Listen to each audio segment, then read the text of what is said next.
Hey guys, welcome back to another video. It's your man Jay. So there's talks about the OnePlus Nord coming to the US, but coming in with the Snapdragon 690. Now, if you ever heard this, just look online, hit that Google like you should do, and you'll find out that possibly the Nord is coming to the United States with the Snapdragon 690. Now, the reason I'm holding my OnePlus 7 Pro is because I still think this is a better option than the Nord will probably ever be. As long as this phone is for sale, the Nord is irrelevant to me because even though you got 5G, this is still overall the better device.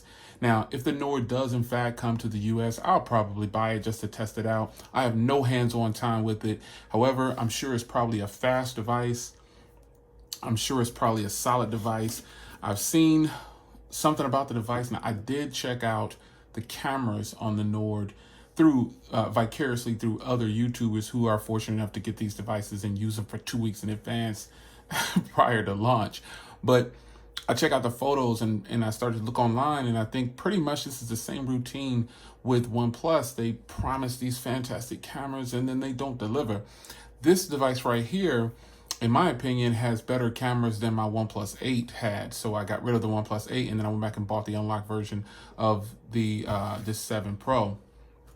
Now, the 7 Pro has been out for quite some time, and I think another device that OnePlus brought out that was great was the OnePlus 3T. Now, I know I'm going backwards in time because that's what it feels like was happening on OnePlus. A lot of people are talking about Jerry Riggs' video about snapping the OnePlus Nord in half because it's plastic frames. And a lot of people are kind of commenting on MKBHD saying he said it was metal at first and then he came back and recanted and said it was plastic after seeing Zach's video.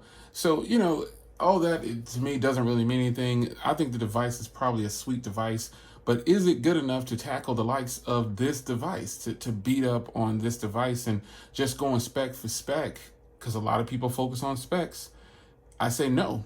I don't need to have the device in hand to determine that, because a lot of you guys consider OnePlus spec giants and spec kings, and they bring out the best spec devices. And you know, you're not wrong. They used to offer a whole bunch and give you, you don't have to pay that price for it. Like they give you all these specs and everything, and then you don't have to pay this high price. But you've got plenty of phones out there that rival the Nord, and they cost more, but the fact is they rival them, and that's just something that some of us are just gonna have to accept.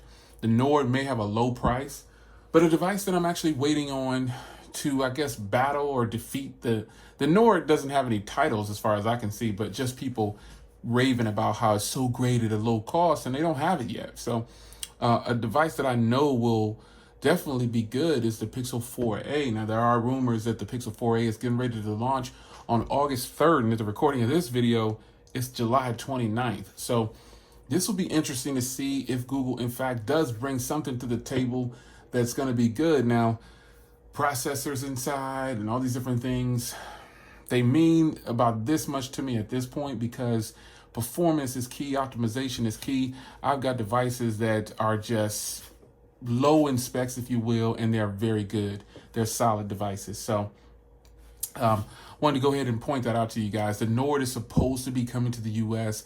I wasn't hyped about the Nord to begin with because I figured, you know what, it's this big secret and everything. Secret, and there's plenty of other devices with the same internals that pretty much cost half the cost or a little bit less. I shouldn't say half the cost. They cost a little bit less. We all know that the Snapdragon 765G has been a processor that's been out for quite some time. It just hadn't been in a lot of phones yet. And the fact that the Nord has it over in India, or wherever it's selling it for $399 US, that doesn't mean that it's the best option out there. I'm going to tell you that the 4A is coming, or the 5, or whatever the Pixel devices are coming. There should be some devices coming with that same processor or close to it, around that area, 690, 765. Those are all 5G processors from Qualcomm, and we're going to see how they perform. Now, Google did a good job last year with the 3A line. That is probably one of their best-selling devices they have ever brought out, and it did fantastic with battery, performance, cameras, everything.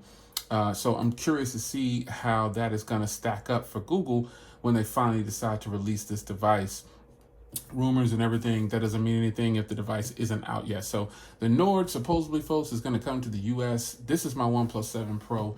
This thing still flies with no problems whatsoever. I don't have any issues with performance, software, none of that. It just flies right along, man. So that's all I have to say about that. The Nord will probably come to the US. If it doesn't, so much for getting your hopes up. OnePlus didn't even release the McLaren version of this in the unlocked model. You know, the OnePlus 7T McLaren or whatever it was. They only released it on T-Mobile. And I thought that was very strange, man. They released it elsewhere, unlocked, but not the US. And now they're doing it with the Nord. They pumped everybody up on Instagram about this Nord. They didn't even bring it to the US on the first go round. So we see how that happens. So if the Nord does come, are you going to be excited about it? Are you trying to import the Nord? Whatever. What do you guys think about the current offerings from OnePlus? And what do you guys think about Google possibly releasing their phone on August 3rd? I'll see you in the next one. Take care.